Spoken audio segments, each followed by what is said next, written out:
Waking up to the presence of an ignoramus in the morning was akin to inhaling poison that would linger throughout my workday. Each sunrise brought with it the burden of enduring the condescension of an elite chief, a product of some lofty institution of higher learning. On a particular day, my tolerance reached its breaking point. "Perhaps you should escalate your grievances to our superiors," she taunted. "After all, I belong to the cream of society. Nobody will heed the complaints of a dropout like you." Her smugness was palpable, but a single encounter with the passing company president swiftly altered her demeanor. "Good day, I'm Daniel Smith," he introduced himself. "I landed a sales position at this company's branch straight out of high school. My father's motorcycle accident left him incapacitated, rendering him unable to provide for our family. So I opted to forgo college and joined the workforce to support them, thanks to a referral from my father." The camaraderie among the employees at this company made each workday a delight. My boss is kind, and my coworkers are a breeze to work with, so work-related stress rarely crosses my mind. Yet today, I can't shake off this feeling of melancholy. "Smith, isn't your meeting today with the head office?" a colleague inquired. "Yeah, it is." "Seriously, that means they'll be here, right? I should have taken the day off." "You don't interact with them directly, so just keep it to yourself. I'm already feeling down this morning." Before my colleague could continue, they abruptly changed the topic. "Why was nobody at the entrance to greet me? I was expected, and this is how they welcome me," they grumbled.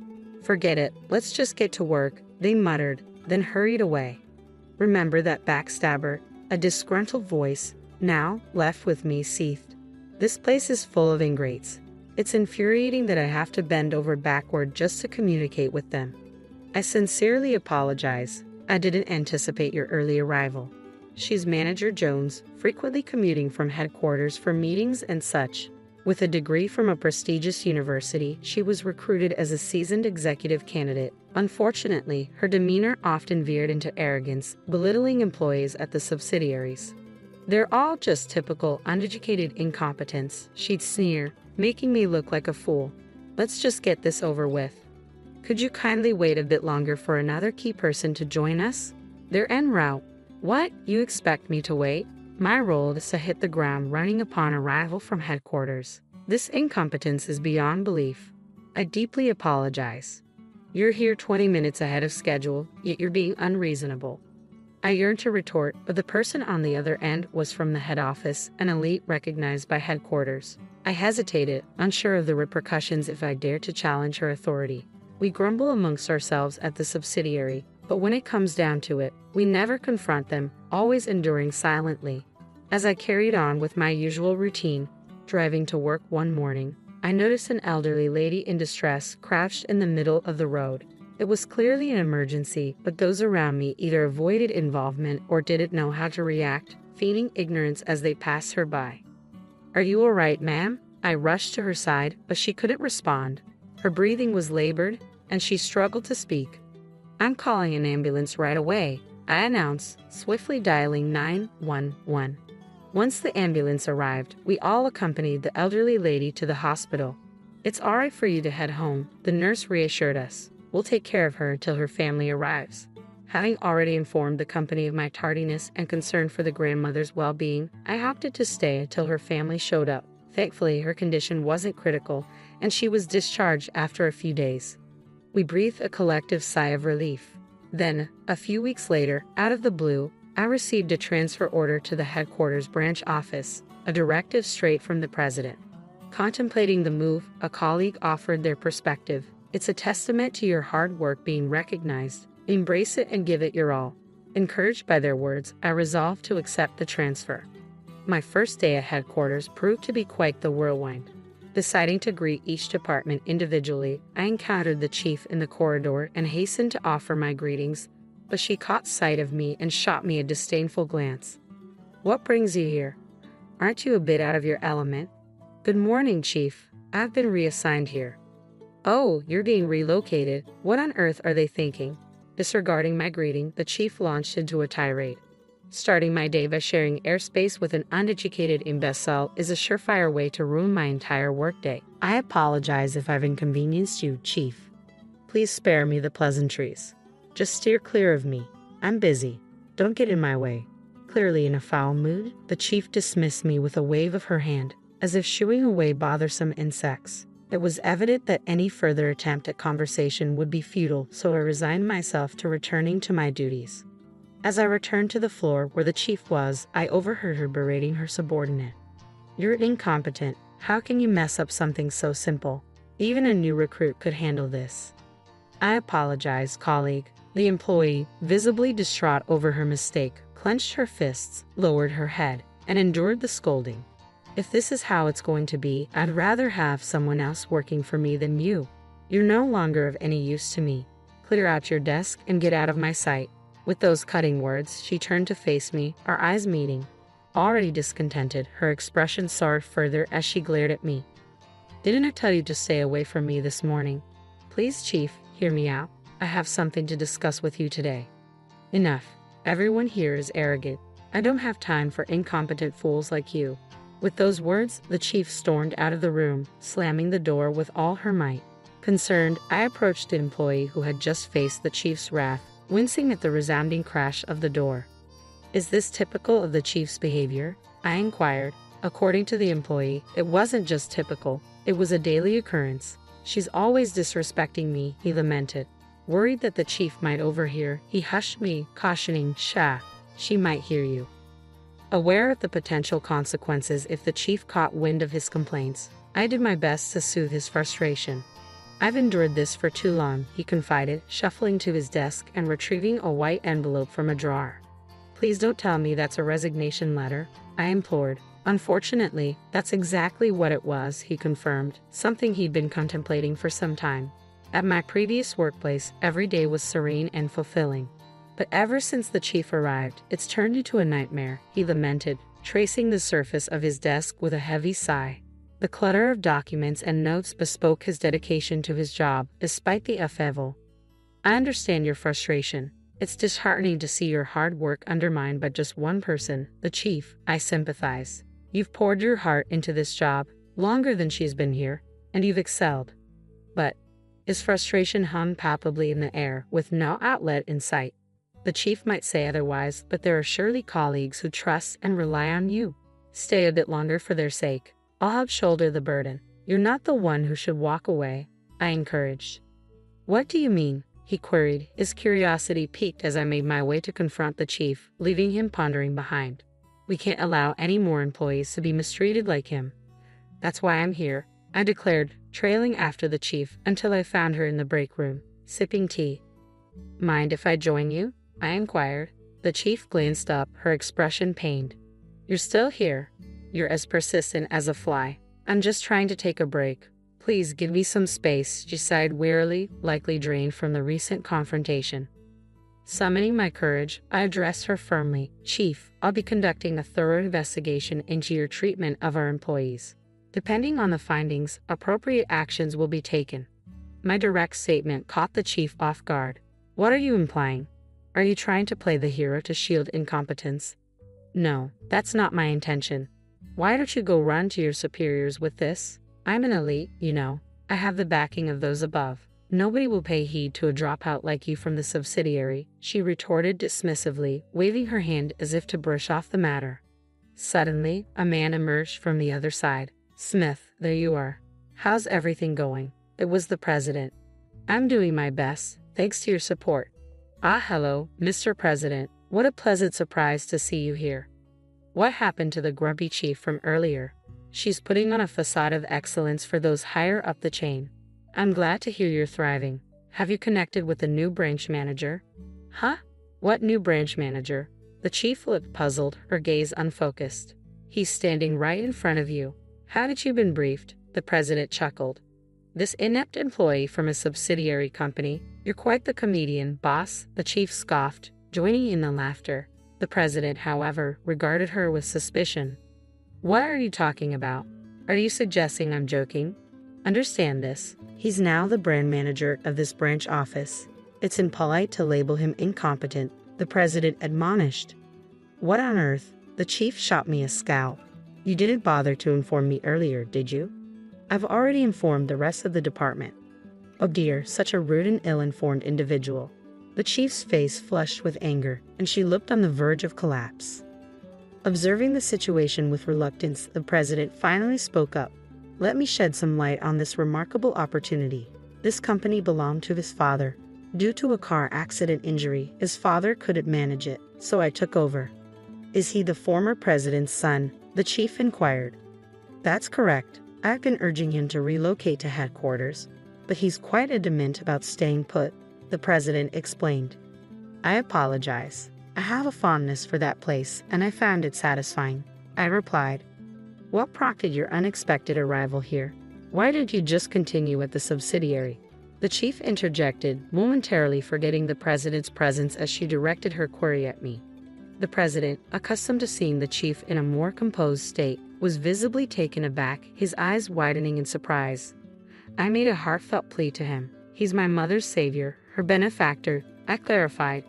What about the president's mother? The chief pressed further. Yes, the elderly lady I rescued a few weeks ago happened to be the president's mother. When he arrived at the hospital entrance and found me waiting for her family, I was surprised. I later learned that he was the one who had immediately come to her aid, calling for an ambulance while others ignored her. I felt he deserved better than being relegated to a subsidiary. So, you personally appointed him as branch manager, the president confirmed. That's correct, he nodded. I had my doubts about my qualifications when I was first appointed as branch manager, I admitted. Coming from a subsidiary, it was a sudden shift to leading at the head office. But after hearing from the president and receiving a call from my father urging me to support the company he had built, I made up my mind. That's precisely why I've appointed him as branch manager. Moving forward, I expect you to show him the respect he deserves and heed his directives, the president admonished the chief sternly before exiting the room. That's the explanation, chief, I reiterated as I faced her once more. You've been mistreating not only your subordinates but also those under your direct supervision. I understand the frustration and pain of being belittled simply because of lacking formal education. No.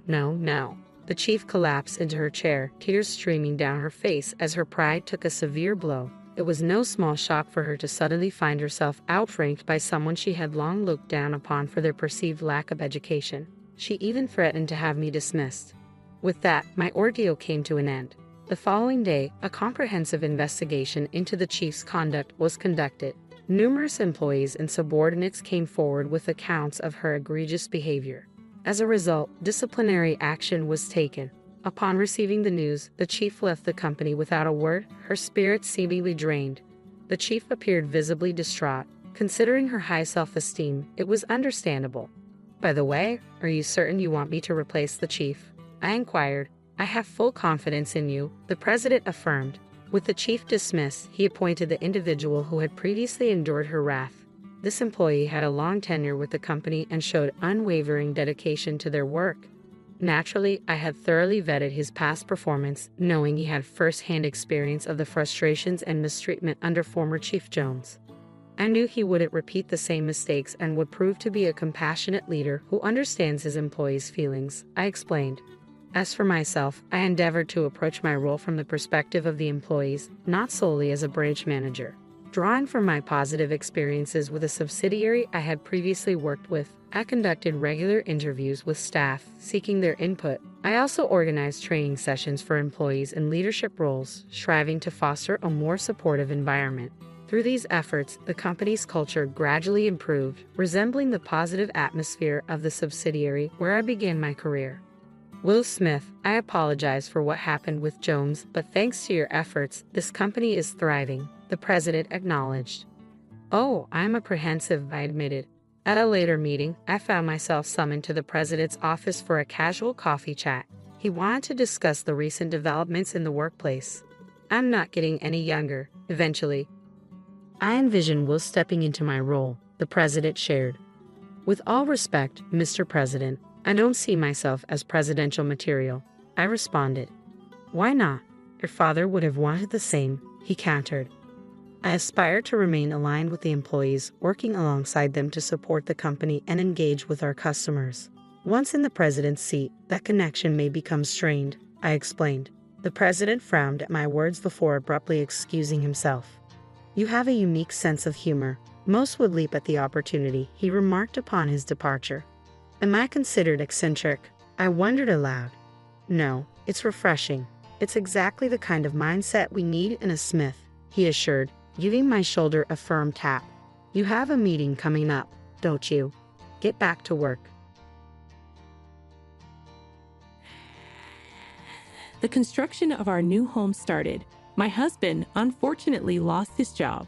He had agreed to contribute half of the mortgage, even considering taking on part-time work, but ultimately did not follow through with finding employment.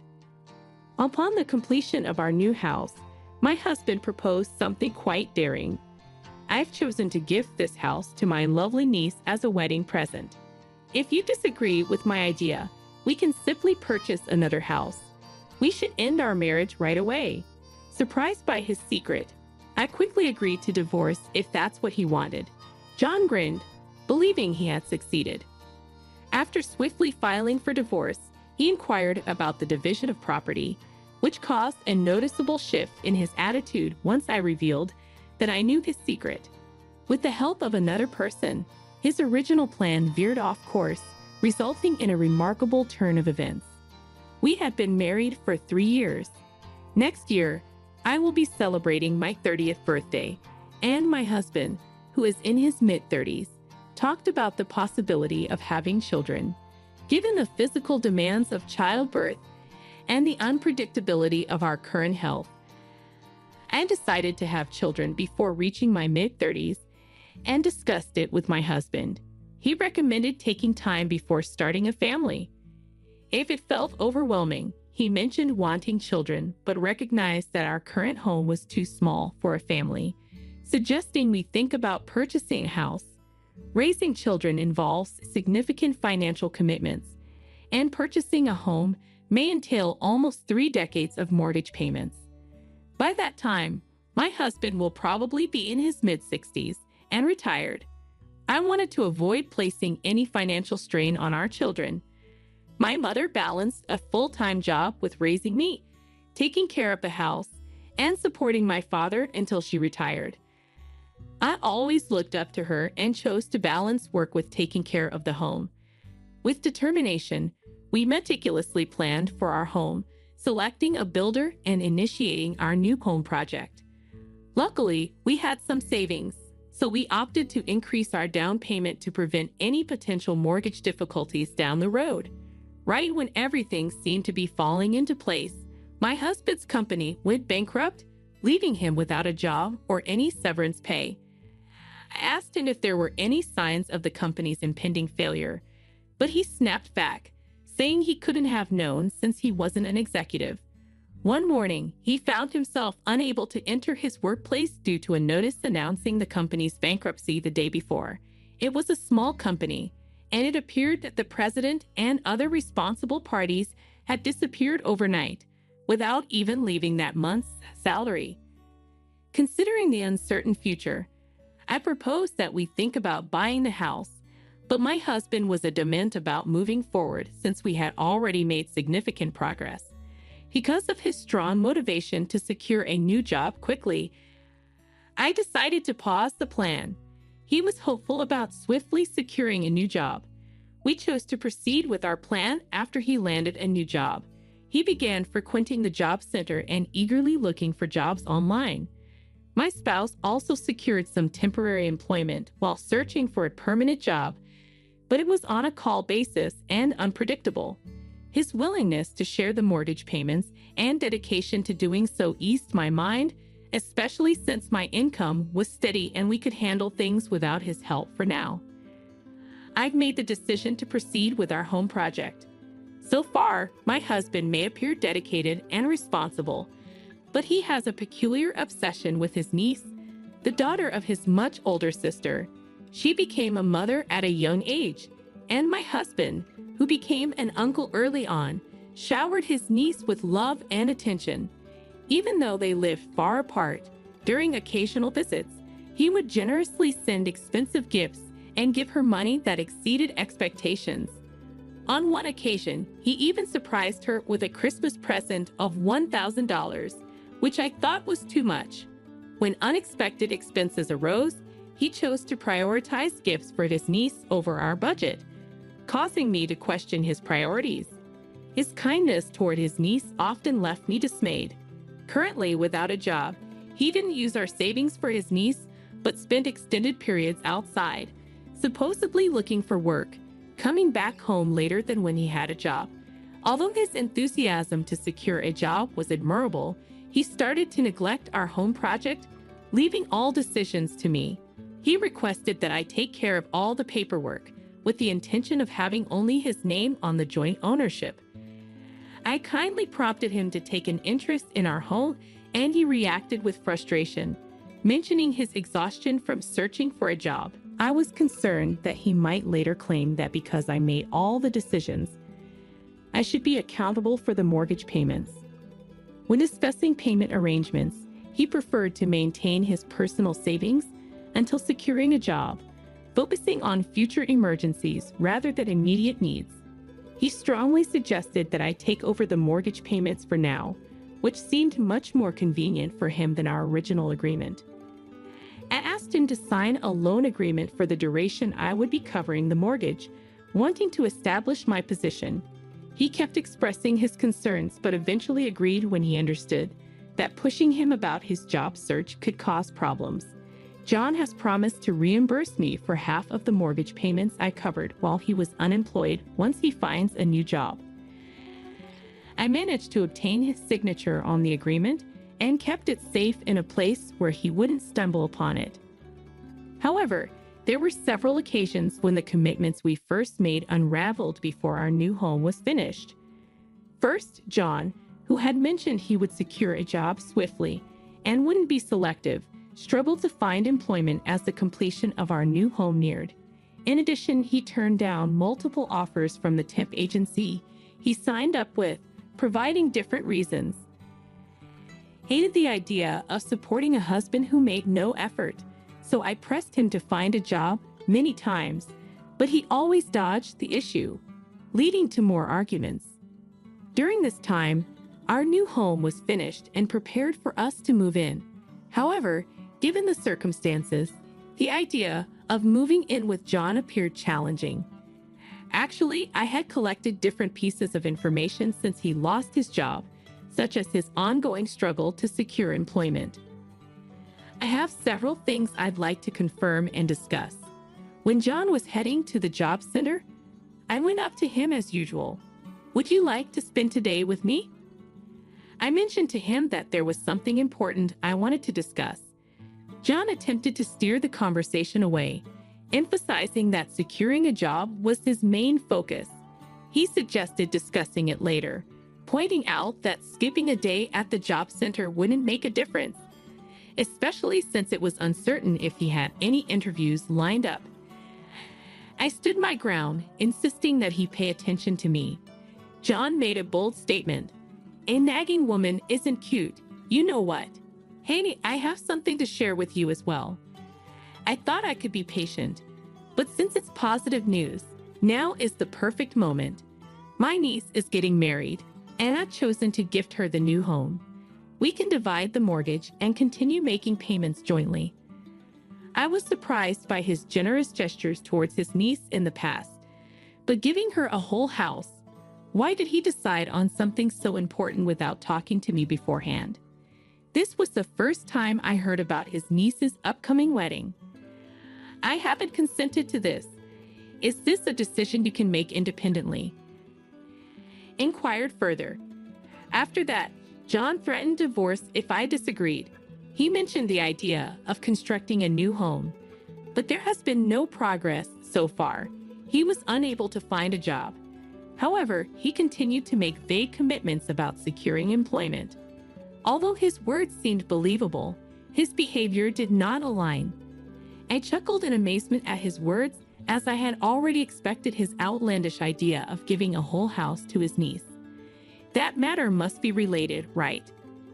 I was curious to see his reaction, so I asked him a lot of questions. "Are you kidding? Currently, I am not employed. You're generously giving your niece a house that still has a mortgage on it. Do you think she'd be pleased with that? How could someone think of giving away a house that we're still paying a 30-year mortgage on?" Furthermore, presenting a house with an outstanding mortgage as a gift for a celebration appears to be transferring a significant financial responsibility, which is quite shocking. I'd also inquired about what this meant for our plans to start a family, considering we bought the house for when our family expands. John confidently replied to my questions, stating he wouldn't be affected by a divorce. He'd avoided answering my questions and only mentioned the possibility of divorce without providing any explanation. It felt like we were from different worlds, making conversation nearly impossible. There were several topics I had planned to talk about, but it turned out that John was more difficult than I had expected. I was considering discussing divorce, so I quickly agreed to his suggestion. If you agree to my terms, including leaving the house and finalizing our divorce, I will listen to anything, John said. You can go ahead and file the divorce papers first, but I prefer to settle the division of property after the divorce is officially finalized. I also want to get ready for living on my own, so let's sort everything out once you calm down, I told him. John was amenable, stating he would adhere to my requests as long as he could initiate divorce proceedings right away. Actually, my intention to get ready for living alone was just an excuse. I have one more thing to take care of. I informed John that I required some time to get ready for living by myself as a tactic to delay without him catching on. After some time, I finished all my pending tasks and was just waiting for the perfect time to reach out to John. Then, maybe feeling a bit antsy or stumbling upon something, he reached out to me initially. How can I help you today? Why is our new home being listed for sale? That was meant to be a present for my niece, and it's something we both own anyway. He was upset over the phone, accusing me of selling our jointly owned home without his knowledge and refusing to listen to anything I had to say. After allowing him to express his feelings, I replied, I was aware that you were attempting to shift all the payments onto me. Did you actually believe it was still jointly owned? You seemed very eager to get a divorce. I assumed you would have double-checked that detail. When you requested joint ownership, it was arranged accordingly. But I decided to change the ownership because I was concerned that he would avoid payments and try to claim the house as his own. After the house was completed, he began acting strangely, believing he could keep his true intentions hidden. He adamantly claimed the house was for his niece, convinced that no one suspected him. I managed to pay off the entire mortgage using my savings. Little did John know, my parents had sold the land inherited from my grandfather to provide cash for a payment. My parents always preferred purchasing things outright instead of taking out loans, which they considered to be uncertain and risky. They helped me out financially so I could purchase the house outright. I had thought about taking their advice, but then John lost his job. Worried that his behavior might worsen if he found out about the money, I chose to stay quiet. Furthermore, I questioned whether he would reimburse me if I paid for everything. I refrained from informing him to avoid overshadowing my parents' kindness. John was very upset when he found out about the ownership change and blamed me for not keeping our promise about the house. Is the house still standing? Is it still intact and suitable for living? Don't worry about it if it ends up in someone else's hands. If you truly desire it, you have the option to repurchase it. I believe I had the freedom to make decisions about the house I owned outright, but residing in a home designed by an ex-spouse didn't sit well with me. John, feeling upset by my statement, asserted his entitlement to a portion of the proceeds as marital property. He requested a prompt share, ensuring to verify the exact amount later. I asked him to meet up, mentioning that I had more information to share. Arriving early at the agreed-upon location, I waited for him. When John arrived and started talking, I revealed something that caused him to stop speaking abruptly, the findings of a private investigator's investigation into his behavior. The report contained evidence of his extramarital relationship, featuring prominent photos of him kissing another woman in public, dining out at upscale restaurants, and entering hotels. It was mentioned that even though John had initially searched for a job after losing his job, he eventually started meeting the other women frequently, stating that he was single and having difficulty finding work because of the recession, which made her feel sympathetic towards him. He appealed to her sympathy and persuaded her of his financial struggles, which ultimately led her to provide him with financial assistance, behaving in a way similar to a con artist proposing marriage. I felt unwell upon discovering that he had intensified divorce discussions due to his frustration with various issues, such as the mortgage and his lack of empathy. The other woman was more accommodating and understanding, making it easier for him to control her compared to me, intending to replace me with her. The tale of giving the house was simply a strategy to speed up our divorce, an excuse he believed he could use if I declined. However, he was incorrect in believing he had influenced me. Actually, I was the one behind it all. I decided to hire a private investigator after noticing John's unusual actions and learning about his unfaithfulness. His reason for giving the house to his niece caught me off guard, but I had already made up my mind to divorce him when I found out about his affair. I wanted to chat about this issue with John before we settled into our new place. At first, I intended to talk to him about his unfaithfulness and let him know that I wanted a divorce. Despite his irrational behavior, I noticed he was unable to engage in a reasonable conversation. I chose to let him believe he was in control while I strategized my next moves behind the scenes. I confronted John with all the evidence I had gathered. "I have concrete proof of your affair. Given all this evidence, it's impossible to argue your way out of it. I will be seeking compensation from you. You were aware but chose not to speak up. What sort of person does that make you, choosing to remain quiet about your spouse's unfaithfulness? Hey there, was it you who betrayed me?" John's assertion of being a cherished husband was quite ridiculous, prompting me to scoff in response. He tripped over his words before reiterating his claim to a portion of the assets. That's when I decided to reach out to John's father as a final option. I let him know that John was requesting a division of assets. John began passionately explaining why I should include his father. But when I mentioned his father wanted to talk to him, he stopped abruptly. I handed the phone to John on speaker so he could hear his father reprimanding him. His father reprimanded him for his behavior, questioning how a man in his 30s could act so shamefully, and criticizing him for causing family breakdown while still demanding a share of assets. John has always had a challenging relationship with his father, finding it difficult to stand up to him since he was young. His father strongly dislikes dishonesty, especially when it involves hurting or deceiving others. After John proposed to divorce, I quickly reached out to John's father for advice, seeking assistance if I couldn't resolve it on my own. He encouraged me to leave my cheating husband and assured me he would talk to John. However, I had many things I wanted to say to John myself. Fearing he might run away if his father intervened, I chose not to speak. I wanted time after our divorce to coordinate with John's father and make sure John didn't find out about the house sale. Additionally, I wanted to clarify John's relationship with his niece and decided to call John's sister while John's father was present.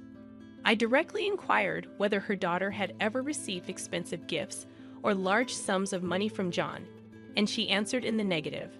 John's sister noted that whenever John was invited to birthday parties, he always showed up without bringing any gifts, just inexpensive cars. My niece was completely unaware of the supposed marriage or the house gift, and she found it ridiculous and unwelcome. John's father and John's sister were also unaware of John's supposed affection for his niece. Where did all the money John said he spent on his niece disappear? John's sister proceeded to share important details about John's history. At the age of 20, he was detained during a police raid at an illegal casino.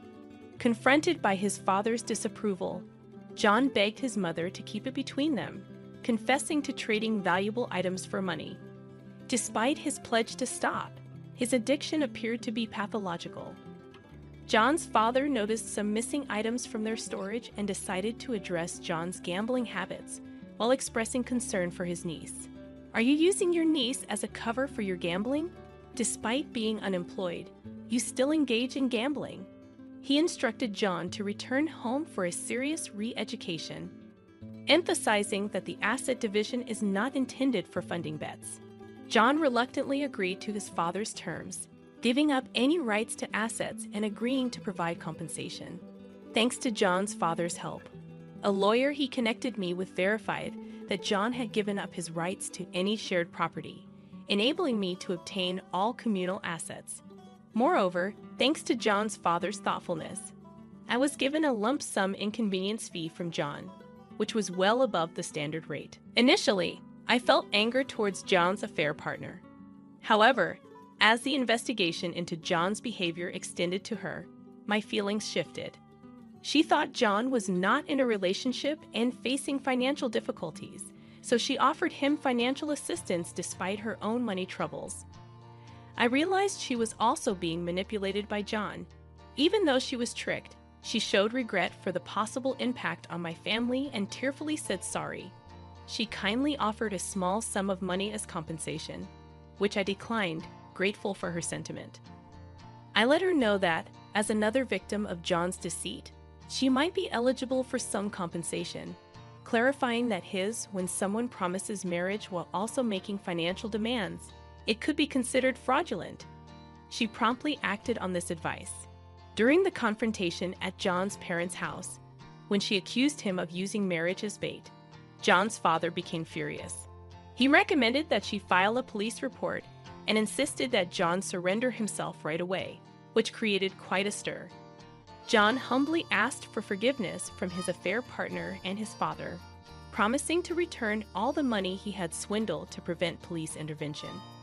His limited savings were entirely used up in repaying his affair partner and handling the damages, leaving him with no money. After retiring, John's father had ample time to keep a close eye on John, enforcing strict supervision that made a prison seem lenient. John's efforts to evade the surveillance were brief. He returned to his father's doorstep within 2 days due to hunger. John's father was upset by John's indecisiveness about staying or leaving, leading him to disown John and express his disappointment. Now that the house is sold and I have the proceeds, I'm looking forward to investing in some personal rejuvenation. I secured a top-floor apartment in a building I've always dreamed of living in.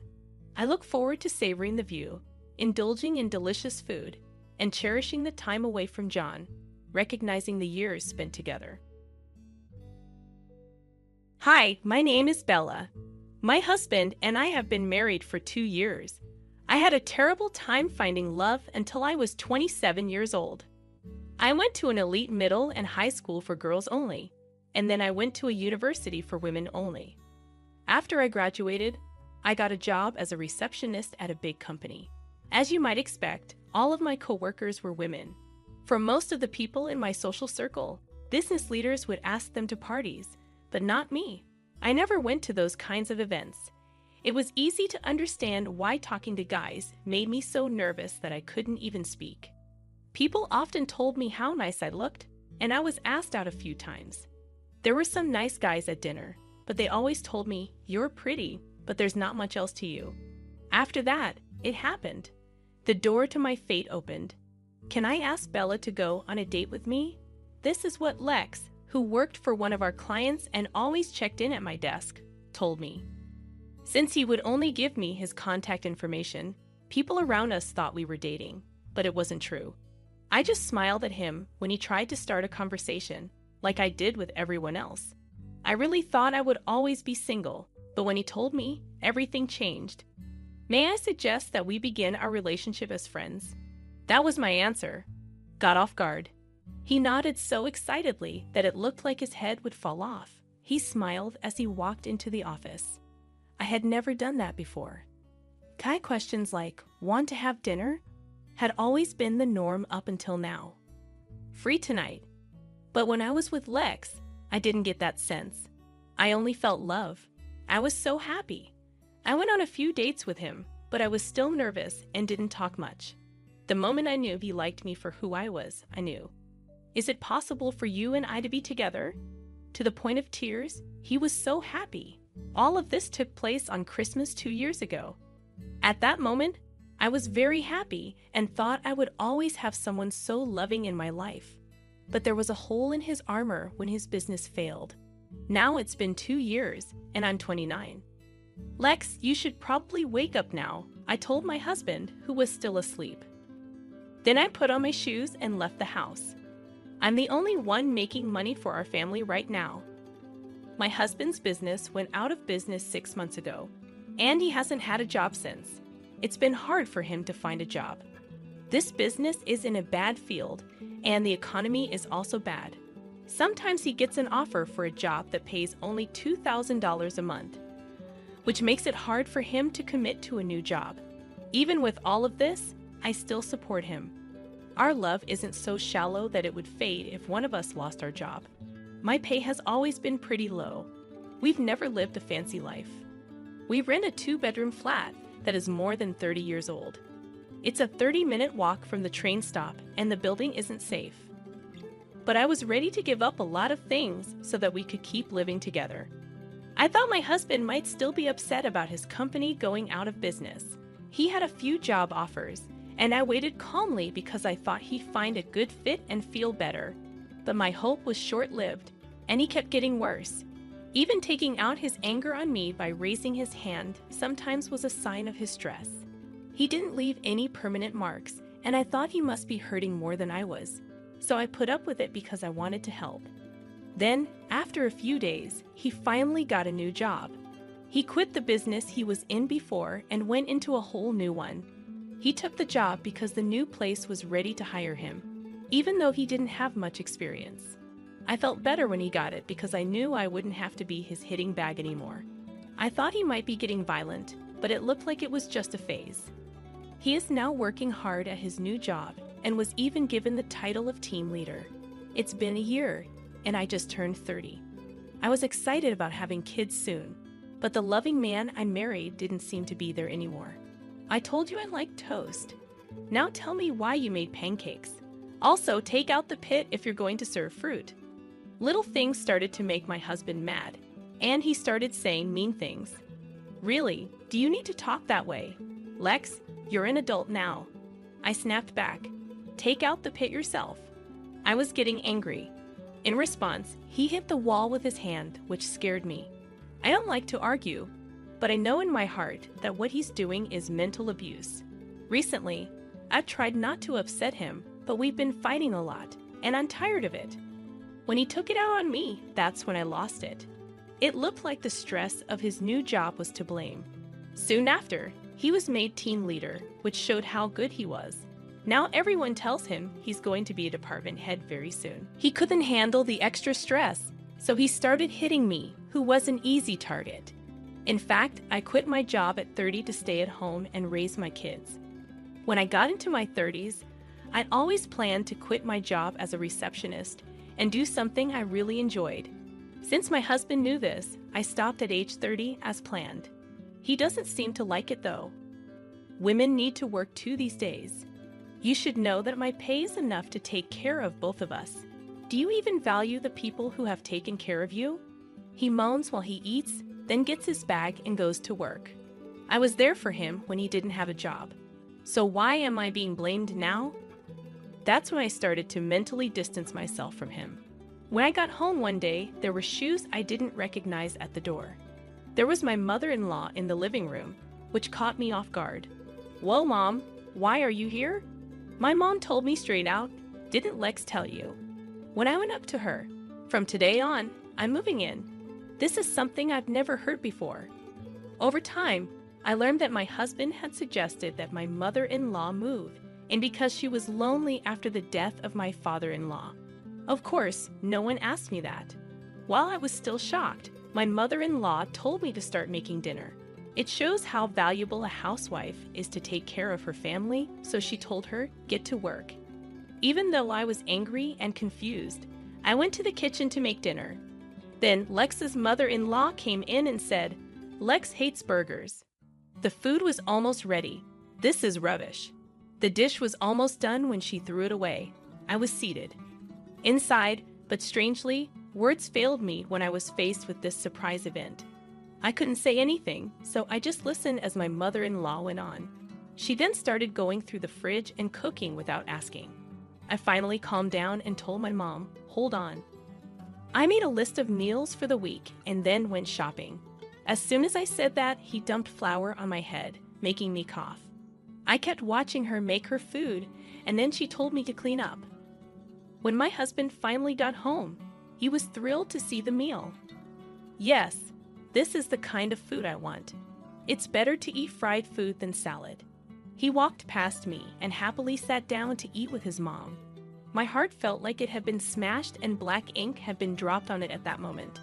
Following that, my mother-in-law continued to bother me every day, and my husband continued to hurt my feelings. I felt like I didn't belong in this house, and even though my husband wanted to be close to me, I couldn't because of the situation. As a 30-something woman, I have been putting off having a child because I don't want to have a kid with this abusive man. The last straw finally broke. My wife's mom asked me to take her to the hospital because she was sick. Even though I didn't want to be with her, I had to take her to the hospital, even though I didn't want to.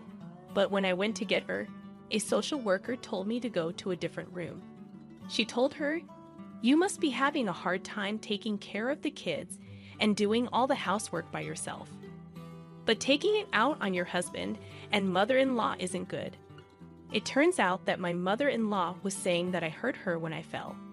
Even worse, she had been to the hospital more than once and asked about me each time. It looks like she picked today to deal the last hit. The social worker blamed me because she didn't know the whole story. You should look out for kids and old people more. During that time, our family hasn't had any children. When I was told I might need psychological help, I had had enough. You broke my rights, so I'll sue you. It's not you who is being mistreated here, it's me. I showed proof that my husband abused me and that my mother-in-law burned me on purpose.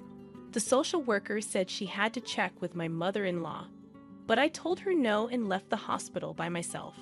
Soon after, my husband and mother-in-law came home. My husband heard from my mother-in-law that I was mean to her.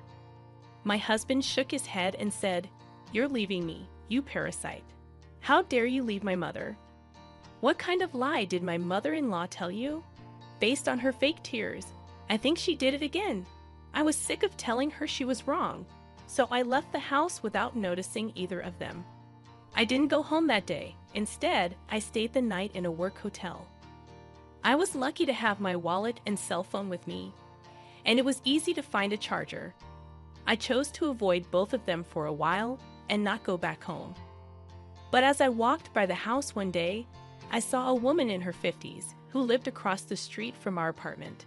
I was beginning to worry. "I haven't seen you around." She also told me that your mom told her that you and your husband are going on vacation for about a week.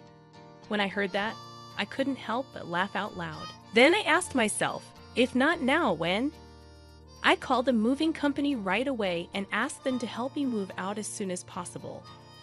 It was a little more expensive, but I didn't have much stuff, and the movers were able to get it all to my parents' house in just 3 days.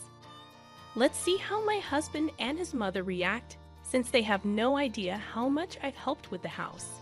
They put me down when they don't know anything about me, and I won't forgive them. After moving, I went back to my parents' house because their house was empty. After a few days, my husband called me. "Where are you, Bella? There is no one in your room." When my husband found out what was going on, he kept asking me where I was. I told him, "Not your business. By the way, I've already filed for divorce because you've said you wanted to do it before. Sign them and send them in." After I hung up the phone with him, I stopped calling his number. After that, my life became peaceful. I did yoga, made breakfast, and then sat down with my parents at the table. I had lunch with my mom and dinner with my family again. That's how I felt, but it was comfort and happiness I hadn't felt in a long time. When I told my parents to thank you, they were surprised, but they were happy to see me. When my husband found out I was at my parents' house, he waited nearby for me. When I saw him, I tried to run away, but he caught up and grabbed my arm. "Call me Bella. Let's go home. Without you, the house is a mess." I yelled, "Help me," as his hold got tighter. As I was being helped, a high school boy in his sports uniform came by and called the cops. A businessman nearby also helped. Since the cops were there, my husband quietly left. But as expected, my angry mother-in-law stormed into my parents' house. "How dare you make fun of my son in public? Oh, you and your family are a shame. Finally, I stopped my dad from going up to them and told him, while I was doing that, my mother-in-law was outside our house making threats and even talking about defamation lawsuits. Dad was about to lose it and talk to her about it, but I stopped him. Okay, I'm ready to settle this. I called my husband, who was standing next to my mother-in-law when the call came in. He told her straight out, I know you're cheating, and I have proof. I'm going to sue you for abuse and get money when we get divorced. My husband became scared when he heard this. After hearing rumors that he was going to a hotel with a coworker, I actually paid a detective to find proof of his cheating. I had a lot of proof.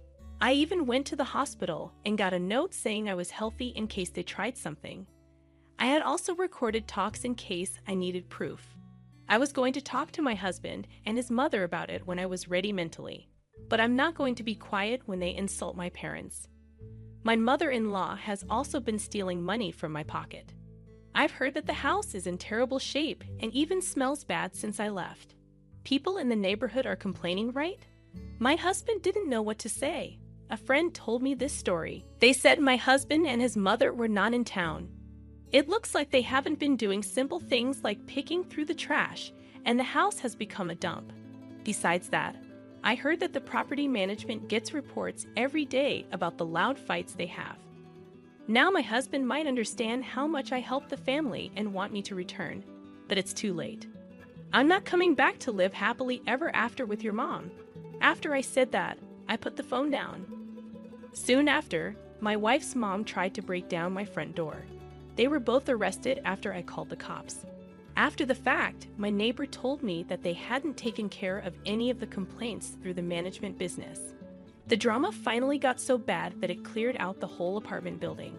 The management finally went to court against both of them for not paying rent, ignoring complaints, and making business difficult. They were being sued for money damages. They were finally told by the court to leave and pay money for harm. They can't rent anywhere now because they're on a list of people who can't rent. It turned out that the rent wasn't paid because my husband made a mistake at work that cost a lot of money and caused him to lose his job. He quit his job and moved far away because he couldn't find another place to live in the area. He then ran into another problem when he tried to find new work. He became homeless, which made his mother steal from stores. She was arrested for hitting a store worker who tried to talk to her. I read about this in the news online. I have no idea what comes next, and I don't want to know. When I got divorced, I started working at the coffee shop of my dreams. Someone I work with who is 5 years younger than me and I became friends. I got married again when I was 34.